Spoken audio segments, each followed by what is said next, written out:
To understand the critical moment, one will have to define what the natural energy is. Natural energy is the way you think and operate when you are in a critical moment. What is this critical moment? Critical moment is a time when what you think or what you do, or at the point at which when you think or you act, you basically do it automatically. You don't necessarily have to take a long time to act on a situation.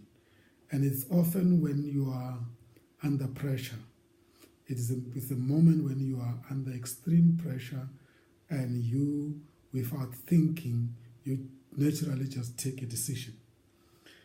And I would like to explain this using a practical life experience that I have. Actually, it happens 2 times that this similar decision was taken, and when one look at it, one didn't really think much about it.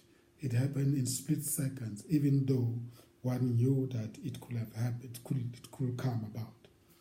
This was in 1988, after I had just completed my studies at the Commercial Advancement Training Scheme, which is the scheme of the Southern African German Chamber of Commerce and Industry.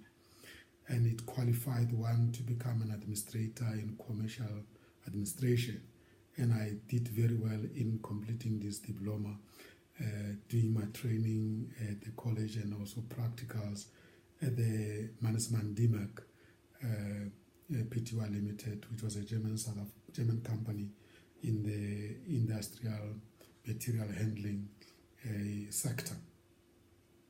I received the scholarship, which I had actually participating in the application, and this was the scholarship from the Karl Duisberg Gesellschaft, which was a German agency specializing in exchange programs, which meant that instead of me studying work and earning money and support my mother and my brothers, I had to postpone and prolong that process by going away for another 16, 18 months on a program overseas.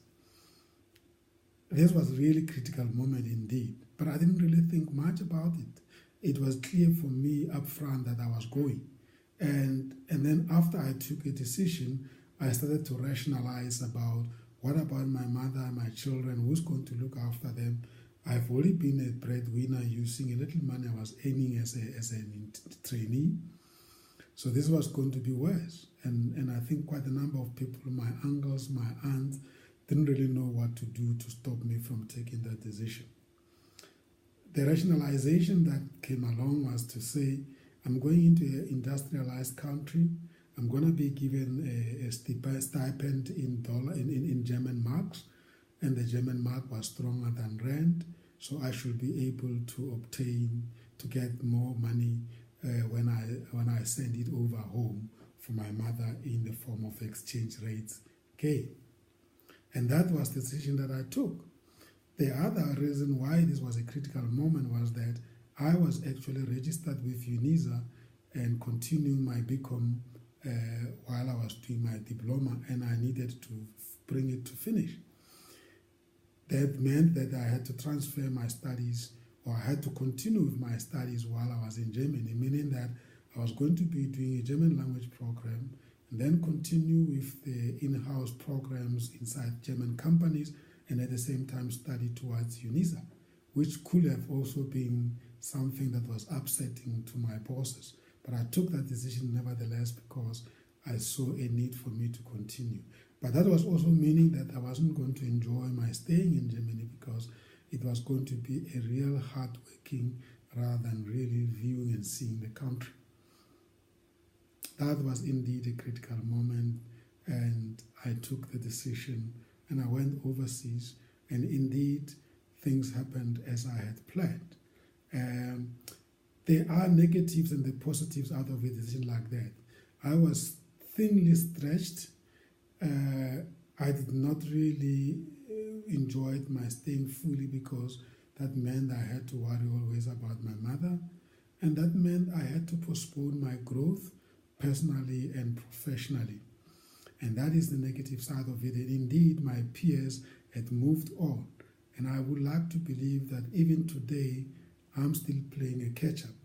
However, when one look at the positive side of it, that meant that I had the opportunity to learn some international stuff in terms of business.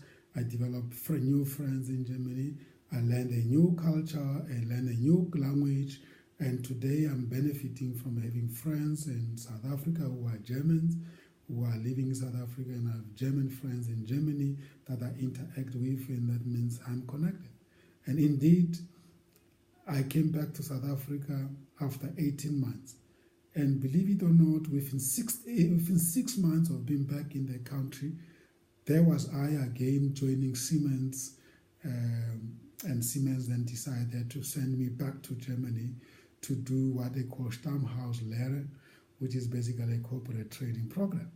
And the advantage for them was that I knew the country. I am South African, I'm black, and they were looking for black people to be sent to Germany to prepare them for needs in South Africa. And I spoke the language, as I said. And indeed, that was another critical moment. Again, I did not even have to think about it. I just wanted to go back. And indeed, at that time, I had realized that there was a lot that I had not covered, and this second time around, I was going to cover it. Again, poor mother and the brothers had to understand me. There was I going back to Germany to continue.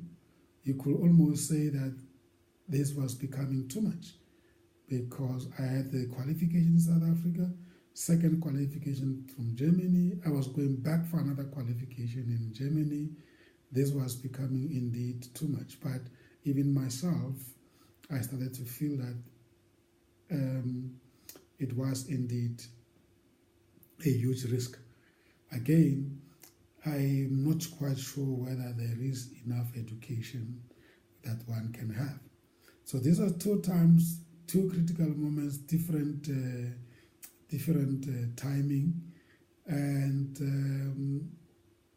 when one looked at it, lots of things could have gone wrong. Indeed, some things didn't go well.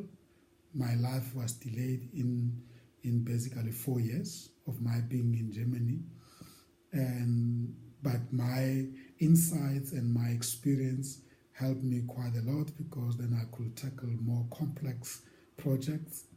But what I think I had become as a result of that is became more socially aware and adopted programs that were more inviting and sharing with other people.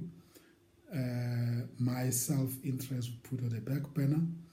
And indeed, these critical moments like these two ones really totally changed me and made me a completely different person.